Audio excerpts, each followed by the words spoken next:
Hello नमस्ते साथीहरू।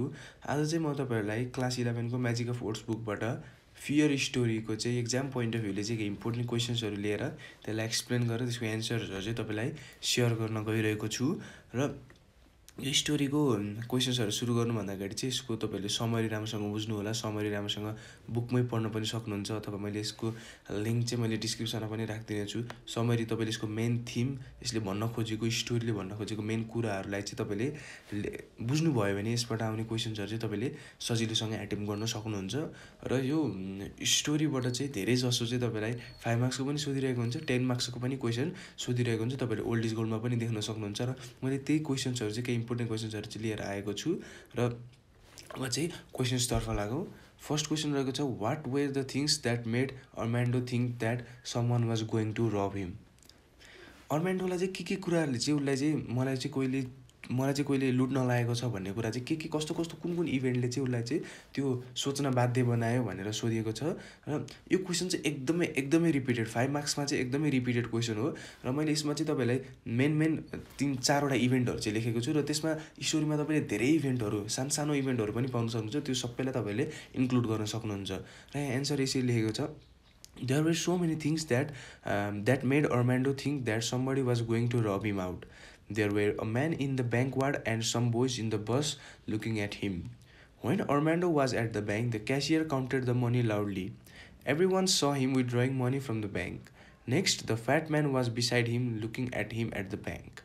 Thirdly, the fat man got on the same bus. Fourth, he thought that 3 boys were sent by the fat man to rob him. He also found that the 3 boys were also following him. These things made Armando think that someone was going to rob him. यहाँ चाहिँ main इभेन्टहरु दिएको छ। जब चाहिँ ऊ ब्याङ्कमा जान्छ त्यहाँको cashier, त्यहाँको पैसा गर्ने मान्छेले चाहिँ एकदम ठुलठुलो स्वरले पैसा हुन्छ नि अब 48,000 49,000 50,000 भन्दै एकदम ठुलठुलो स्वरले लाउड भोइसमा चाहिँ उले पैसा गन्छ र सबैजना मान्छेले चाहिँ त्यत्रो धेरै रकम भनेर सबैजनाले चाहिँ उलाई उप्रति सबैको अटेन्सन हुन्छ र त्यही कुराले पनि उसलाई के गर्छ भने मलाई चाहिँ अब सबैजनाले लुट्ने भए भनेर उसले सोच बनाउँछ। र त्यसैगरी अर्को इभेन्टहरु पनि छ। एउटा हेभी म्यान अथवा एउटा फ्याट म्यान चाहिँ ऊ ब्याङ्कमा ऊ नजिकै त्यहीँनिर बसेर उसलाई हेरिरहेको जस्तो उसले महसुस गर्छ। त्यसैगरी त्यही फ्याट म्यान चाहिँ ऊ बस स्टेसनमा अनि त्यसपछि त्यही ऊ चढेकै बसमा पनि आइपुग्छ र त्यही फ्याटम्यानले बोलाएको तीनजना केटाहरू भनेर ऊ त्यहीसँग पनि डराउँछ ताकि त्यो केटाहरू चाहिँ फ्याटम्यानलाई चाहिँ लोकेसनको बारेमा बुझ्दै थिए। त्यो फ्याटम्यान र उनीहरूको बीच केही पनि सम्बन्ध छैन, उसले चाहिँ आफै एउटा फियर उत्पन्न गरिरहेको थियो र यी कुराहरूले चाहिँ अर्मान्डोलाई चाहिँ आफूले चाहिँ कोहीले लुट्न लागिरहेको भन्ने चाहिँ फिल गरायो भनेर चाहिँ हामीले लेख्न सक्छौँ। यसमा मेन इभेन्टहरु तपाईले लेख्न सक्नुहुन्छ। अरु धेरै सानो इभेन्टहरु छन्, जस्तै उसको चाहिँ क्याप पछाडिपट्टि फेस भएर सबैजनाले उसलाई हेरिरहेको थियो। उसको अनयुजुअल बिहेभियरहरु देखेर ऊ चाहिँ अलिकति अत्तालिएको जस्तो, अलिकति पसिना आएको जस्तो, अलिकति आत्तेको मान्छे जस्तो, नर्भस जस्तो देखिरहेको थियो। र त्यसैगरी जब ऊ चाहिँ बसबाट झरेको थियो, तीनजना त्यो केटाहरू पनि रङ बसमा चढेको भन्दा सँगै झरेर त्यो बाटो हिँड्दाखेरि उसले चाहिँ तिनीहरूले फलो गरिरहेको जस्तो लाग्यो। र यी इभेन्टहरु चाहिँ सबै तपाईले मिलाएर लेख्नुभयो भने यो एकदम इजी छ। 5 मार्क्समा धेरै रिपिटेडली सोधिरहेको क्वेशन छ, ओल्ड इज गोल्डमा पनि भेटाउन सक्नुहुन्छ। र अर्को क्वेशन रहेको छ, why is Armando afraid of heavy man in the bus. Armando चाहिँ त्यो हेभी म्यान अथवा त्यो फ्याट म्यानसँग चाहिँ किन डराइरहेको छ त बसमा। एन्सर्स पढौँ। Armando is much afraid of the heavy man in the bus because the heavy man was looking at him and standing next to him at the bank. The heavy man also got on the same bus. Armando wanted to be free from the heavy man by getting off from the bus. Those 3 boys who were talking with the heavy man also got off from the bus. Armando thought that these boys might have been sent by the heavy man. He thought they might be the helper of the heavy man, so he was always afraid of the heavy man.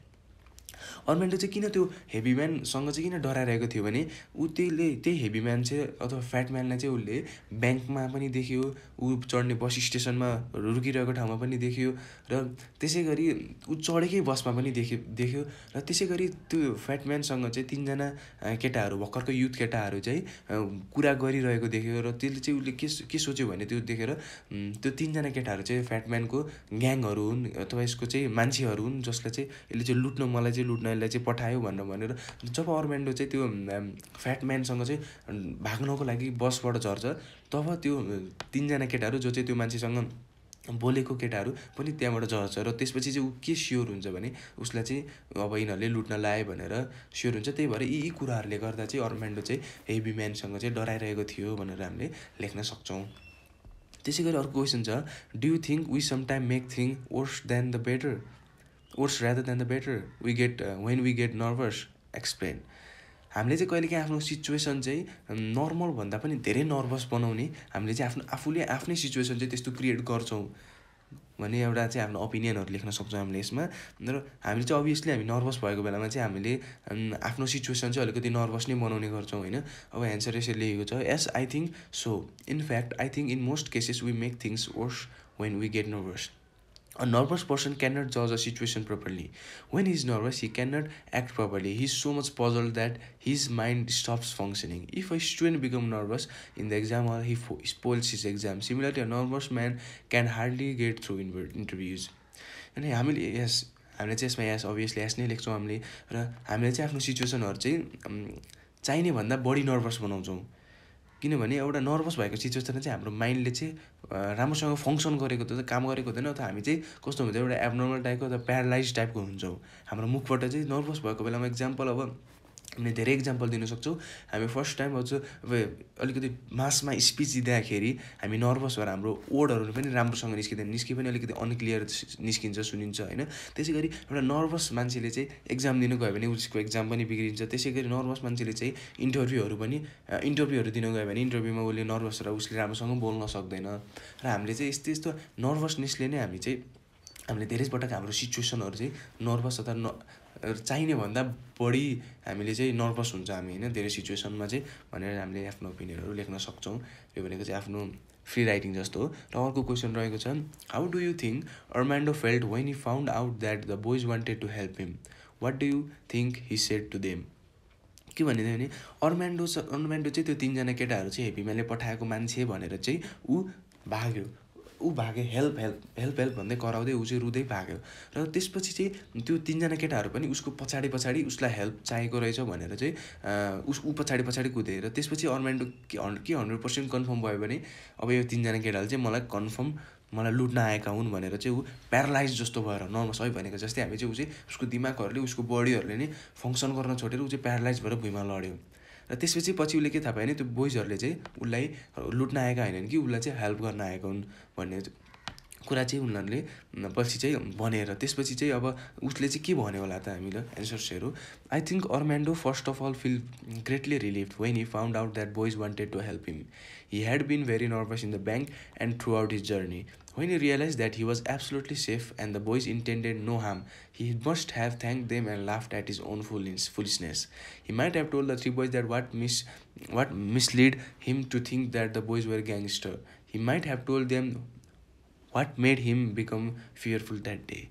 के भने अर्मान्डो त first of all त उनीहरूले help गर्न आएको भने सुन्ने बित्तिकै रिल्याक्स्ड भयो र उसको नर्भसनेसहरू उसको धेरै समयदेखिको ब्याङ्कदेखिको त्यहाँसम्मको उसको नर्भसनेस चाहिँ काम हुँदै गयो उसको नर्भसनेस होइन. त्यसै गरी उसले चाहिँ अलिकति सेफ महसुस गर्यो पहिलाको भन्दा सेफ महसुस गरेर आफ्नो दिमाग अथवा आफ्नो नर्भसनेस आफूले क्रिएट गरेको सिचुएसनप्रति चाहिँ ऊ एकदमै गिल्टी फिल गर्यो उसले पछि होइन.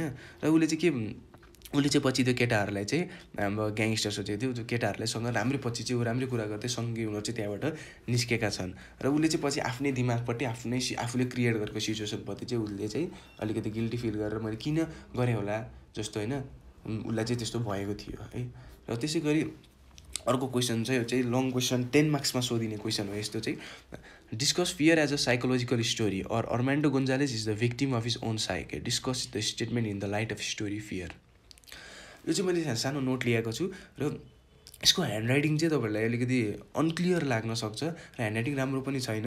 यसको लागि चाहिँ म सरी भन्न चाहन्छु. तपाईँहरूले स्क्रिन पज गरेर यसको चाहिँ राम्रोसँग नोटहरू बनाउन सक्नुहुन्छ र यसमा चाहिँ अलिकति राम्रो टाइपले अलिकति हुन्छ नि हामीले एट्र्याक्टिभ बनाउने टाइपले मैले लिएको छु तर ह्यान्ड राइटिङ चाहिँ यसमा राम्रो छैन. त्यसको लागि चाहिँ भेरी भेरी सरी भन्न चाहन्छु.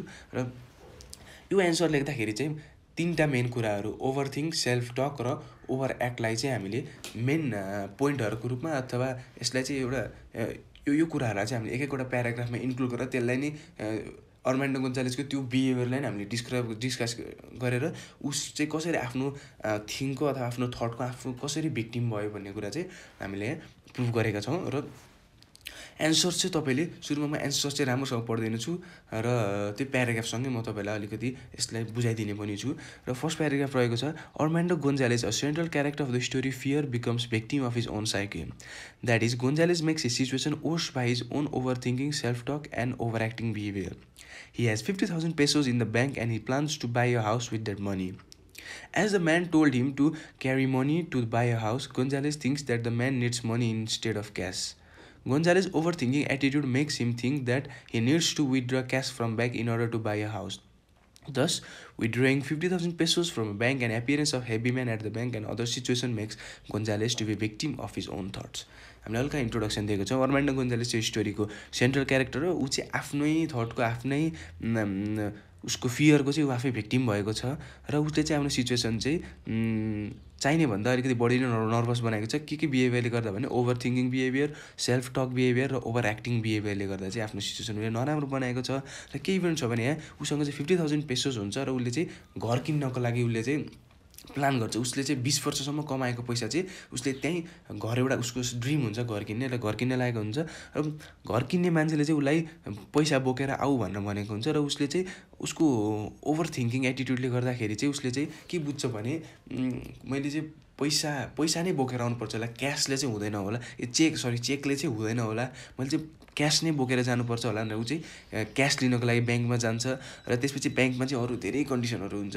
उसले जब त्यो लाउडर साउन्डहरू, उसले त्यहाँ हेभी म्यानहरू देख्छ, त्यसपछि चाहिँ उसको नर्भसनेस चाहिँ स्टार्ट हुन थाल्छ र यसरी चाहिँ ऊ भिक्टिम भएको छ होइन। अब अर्को प्याराग्राफ डिस्क्राइब गरौँ। Gonzalez takes the issue of carrying money from the bank to his home so seriously that he over thinks about money and becomes nervous. For example, Gonzalez thought of being noticed make him too much nervous that he forgets his cap in a bank. As he remembers the cap to wear, he wears it facing backward. Similarly, he thinks that a heavy man has noticed about 50,000 pesos and become nervous that the man is going to rob him. All the action of Armando Gonzalez are guided by self-thinking, and those circumstances or situation are not against him. उसले चाहिँ त्यो पैसा लिएर जाने कुरालाई चाहिँ यति seriously लिन्छ कि त्यसबाट चाहिँ उसको नर्भसनेस चाहिँ उसको बढ्न थाल्छ। र के हामीले एउटा इभेन्ट देख्छौँ भने जब उसको नर्भसनेसले गर्दा चाहिँ उसले चाहिँ आफ्नो टोपी क्याप चाहिँ उसले ब्याङ्कमै बिर्सेर जान्छ। र ऊ चाहिँ जब ब्याङ्कबाट निस्केपछि चाहिँ उसले आफ्नो क्याप सम्झिन्छ र नर्भसनेसले गर्दा ऊ हतार गरेर क्याप लाउँदाखेरि उसले क्याप चाहिँ पछाडिपट्टि फेस गरेर लगाइरहेको हुन्छ। र त्यसै गरी उसले चाहिँ उसको एउटा त्यो हेभी म्यान अथवा फ्याट म्यानले चाहिँ 50,000 पेसोस चाहिँ उसले याद गरिरहेको छ, उसले त्यही माथि टार्गेट गरिरहेको छ भने चाहिँ ऊ त्यसपछि नर्भस हुन थाल्छ। र यी सबै एक्सन्सहरू चाहिँ अर्मान्डो गोन्जालेजको चाहिँ ओभर थिङ्किङ एटिट्युडले गर्दा हो र सिचुएसन चाहिँ उसको विपरीत नभए पनि यो चाहिँ सबै उसको एटिट्युडले गर्दा हो भनेर भनिएको छ। त्यसै गरी अर्को प्याराग्राफ छ, Gonzalez become the victim of negative self talk and makes his situation worse by over acting behaviour.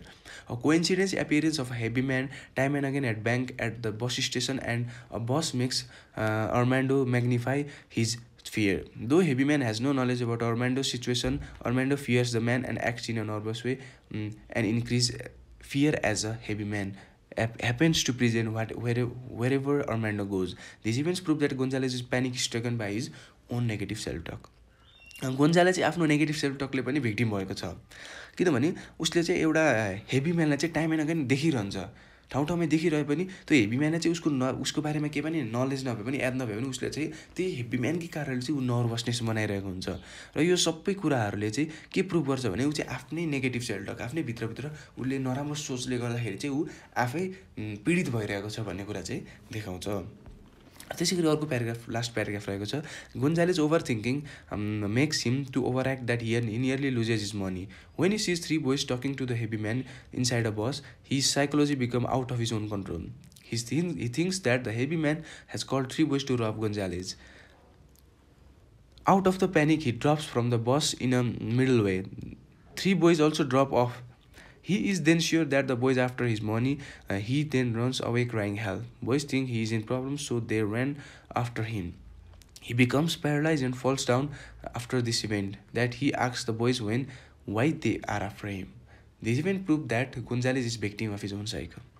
यो प्याराग्राफमा के भनेको छ भने गोन्जालेजको ओभर एक्टिङ बिहेभियरले गर्दा चाहिँ उसले आफ्नो 20 वर्षसम्म दुःख गरेर कमाएको पैसा चाहिँ उसले झन्डै लुज गरिसकेको थियो हैन। त्यो केटाहरूले उसको बारेमा पैसाको बारेमा नलेज नभए पनि अब उसले चाहिँ म बरु पैसा दिन्छु मलाई केही पनि नगरौँ भने उसले डाइरेक्टली यदि भनेको भए त उसको पैसा त यतिकै जाने थियो। तर उसले चाहिँ धन्न उसले हेल्प भन्दै ऊ चाहिँ करायो र बोइजहरू चाहिँ त्यस्तो इन्टेन्सनमा पनि थिएनन् हैन।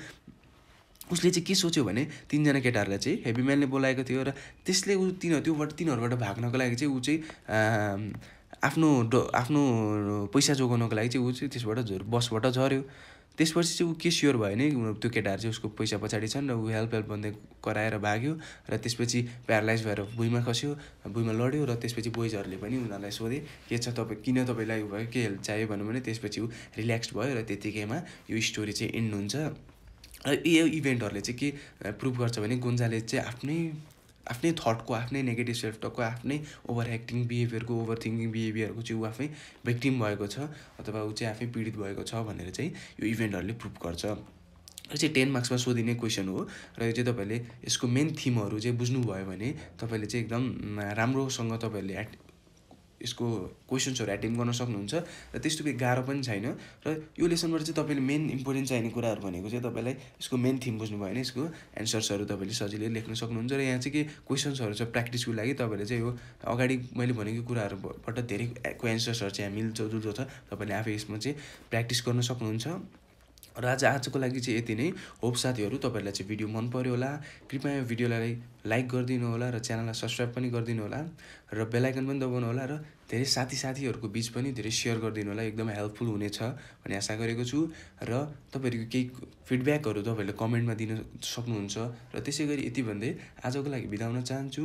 बाई, जय नेपाल, स्टे सेफ।